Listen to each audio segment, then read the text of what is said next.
On the stage, please. They're all waiting for you. Birds flying high, you know how I feel. Sun in the sky, you know how I feel. Breeze drifting on by, you know how I feel. It's a new dawn, it's a new day. It's a new life for me, yeah. It's a new dawn, it's a new day. It's a new life for me. The state of the art is what we call myoelectric prostheses. These are motorized devices that are controlled by little electrical signals from your muscle. Every time you contract a muscle, it emits a little electricity that you can record.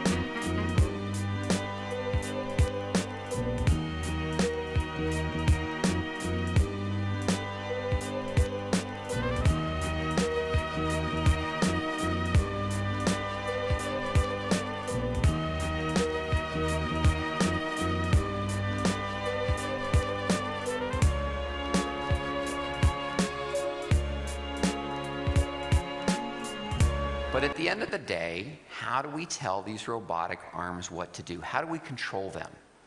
Well, we need a neural interface, a way to connect to our nervous system or our thought processes so that it's intuitive, it's natural, like for you and I. Well, the body works by starting a motor command in your brain, going down your spinal cord, out the nerves, into your periphery, okay? And your sensation's the exact opposite. You touch yourself, there's a stimulus that comes up, those very same nerves back up to your brain. When you lose your arm, that nervous system still works. Those nerves can put out command signals. And if I tap the nerve ending on a World War II vet, he'll still feel his missing hand. So you might say, let's go to the brain and put something in the brain to record signals, or in the end of the peripheral nerve and record them there. And these are very exciting research areas, but it's really, really hard. You have to put in hundreds of microscopic wires to record from little tiny individual neurons or nerve fibers that put out tiny signals that are microvolts. And it's just too hard to use now and for my patients today. So we developed a different approach. We're using a biological amplifier to amplify these nerve signals. Muscles. Muscles will amplify the nerve signals about 1,000-fold so that we can record them from on top of the skin, like you saw earlier. So our approach is something we call targeted reinnervation. Imagine with somebody who's lost their whole arm, we still have 4 major nerves that go down your arm, and we take the nerve away from your chest muscle and let these nerves grow into it. Now you think close hand and a little section of your chest contracts. You think bend elbow, a different section contracts, and we can use electrodes or antennas to pick that up and tell the arm to move. That's the idea.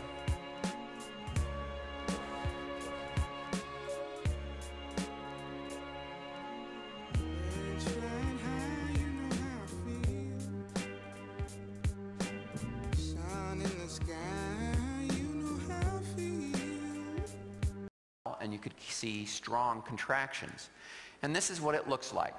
This is what happens when Jesse thinks open and close his hand, or bend or straighten your elbow.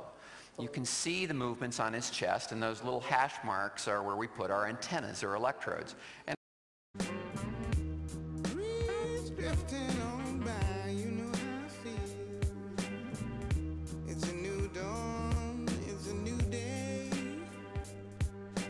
it's a new life for me, yeah.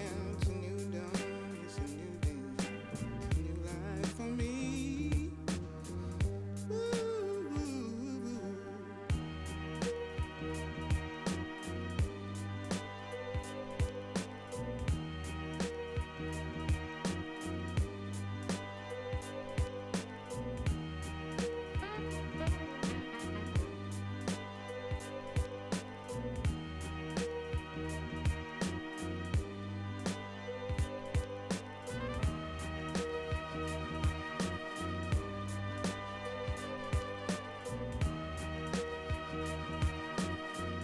The success rate of the nerve transfers is very high. It's like 96% because we're putting a big fat nerve onto a little piece of muscle.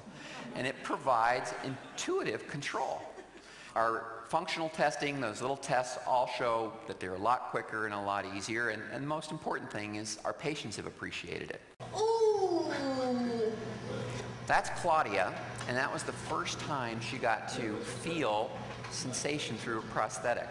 She had a little sensor at the end of her prosthesis that then she rubbed over different surfaces, and she could feel different textures of sandpaper, different grits, ribbon cable, as it pushed on her reinnervated hand skin.